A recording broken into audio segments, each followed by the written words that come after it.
Hello বন্ধুরা, আপনি কি কখনো আপনার চোখটি মাইক্রোস্কোপের নিচে রেখে দেখেছেন?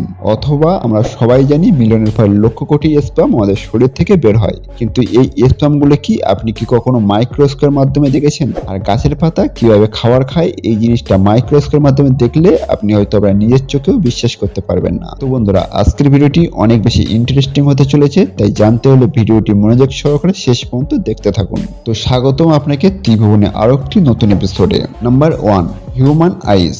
বন্ধুরা, চোখ হচ্ছে আমাদের শরীরের সৃষ্টিকর্তার দেওয়া সবথেকে গুরুত্বপূর্ণ একটি অঙ্গ, আর আমাদের কাছে এটা কতটা গুরুত্বপূর্ণ একটি অঙ্গ সেটা আমরা সবাই জানি। কিন্তু চোখগুলোকে যদি আমরা মাইক্রোস্কোপের মাধ্যমে দেখি তখন আপনার মনে হতে পারে আপনি যেন অন্য জগতে প্রবেশ করেছেন, কারণ চোখগুলোকে মাইক্রোস্কোপের মাধ্যমে দেখার পর মনে হবে আপনারা যেন মহাকাশে জুম করে দেখছেন, এবং দেখে মনে হবে সেখানে অনেকগুলো নেবুলা রয়েছে, যেটার মধ্যে অনেক বড় বড় গর্ত রয়েছে, এবং সবার মাঝখানে একটি ব্ল্যাক হোলও আছে। কিন্তু বাস্তবে এটা কোনো ব্ল্যাক হোল নয়, এটা হচ্ছে আমাদের চোখের লেন্স, যেটার মাধ্যমে আমরা সবকিছু সুন্দর দৃশ্য দেখতে পাই। আর বিভিন্ন মানুষের চোখ বিভিন্ন কালারের হওয়ার কারণে এই জিনিসটা আমরা বিভিন্ন রকমের দেখতে পাই। নাম্বার 2, চক। বন্ধুরা, চকের কথা যদি বলতে হয় তাহলে এটি পৃথিবীতে ইউজ হওয়া সবথেকে কমন জিনিসের মধ্যে একটি। এগুলো ব্ল্যাকবোর্ডে লেখার পাশাপাশি আরো বিভিন্ন কাজে ব্যবহার হয়, কিন্তু আপনারা যখন চকগুলোকে মাইক্রোস্কোপের মাধ্যমে দেখবেন তখন চকগুলোকে আপনাদের চক মনে হবে না, দেখে মনে হবে যেন বড় বড় পাথরের উপরে খোদাই করে বিভিন্ন রকমের ডিজাইন করা হয়েছে।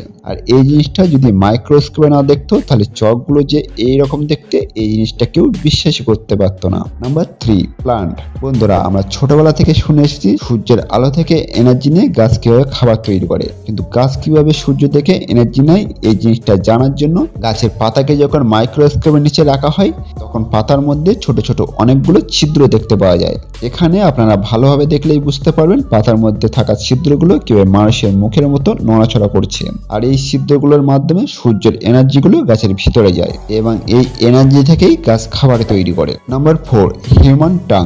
বন্ধুরা, জিহ্বা আমাদের শরীরের এমন একটি অংশ যা না থাকলে আমরা পৃথিবীর কোনো জিনিসের স্বাদ নিতে পারতাম না। আর অন্যদিকে আমরা জিহ্বাকে যখন খালি চোখে দেখি তখন এটিকে দেখতে অনেকটা স্মুথ এবং ফ্ল্যাট দেখা যায়, কিন্তু এটাকে যদি আমরা মাইক্রোস্কোপ দিয়ে দেখি তখন জিহ্বাটা দেখতে অনেকটা এইরকম দেখায়, যেখানে দেখা যায় অনেকগুলো ছুঁচালো কাঁটার মতন অংশ আছে, কিন্তু এই জিনিসগুলো আমরা কখনোই খালি চোখে দেখতে পাই না। অন্যদিকে বাঘের জিহ্বার মধ্যে কাঁটাগুলো অনেক বেশি বড় হওয়ার কারণে খালি চোখেই দেখতে পাওয়া যায়। Number 5, human spam. বন্ধুরা, স্পামের ব্যাপারে জানা না এইরকম মানুষ হয়তো খুঁজেই পাওয়া যাবে না, কারণ ছোটবেলায় স্কুলের মধ্যে এই বিষয়গুলো শেখানো হয়ে থাকে। নর্মালি এই স্পামগুলো দেখতে অনেকটা আঠালো ও দইয়ের মতন দেখা যায়, কিন্তু এই স্পামগুলো মাইক্রোস্কোপে নিচে রাখলে দেখতে কেমন লাগবে এই জিনিসটা কখনো কি আপনি চিন্তা করেছেন? আসলে এই লোকটি যখন তার স্পামগুলোকে মাইক্রোস্কোপের নিচে রেখে জুম করে দেখে তখন স্পামগুলোকে দেখতে এইরকম দেখায়, যেখানে অনেকগুলো ছোট ছোট স্পাম সেল আছে, এবং স্পাম সেলগুলো এদিক ওদিক নড়াচড়া করছে, এগুলো সাধারণ স্পামের থেকে অনেক বেশি দুর্বল মনে হচ্ছে। অথবা এই স্পামটি দেখুন, যার মাথার পুরো অংশটাই বাঁকা, আর এই স্পামটির লেজ বড় হওয়ার কারণে সে নড়াচড়াই করতে পারছে না। এখন হয়তো আপনারা ভাবতে পারেন এই লোকটির স্পামগুলো দুর্বল কিনা, আসলে ব্যাপারটা এমন নয়।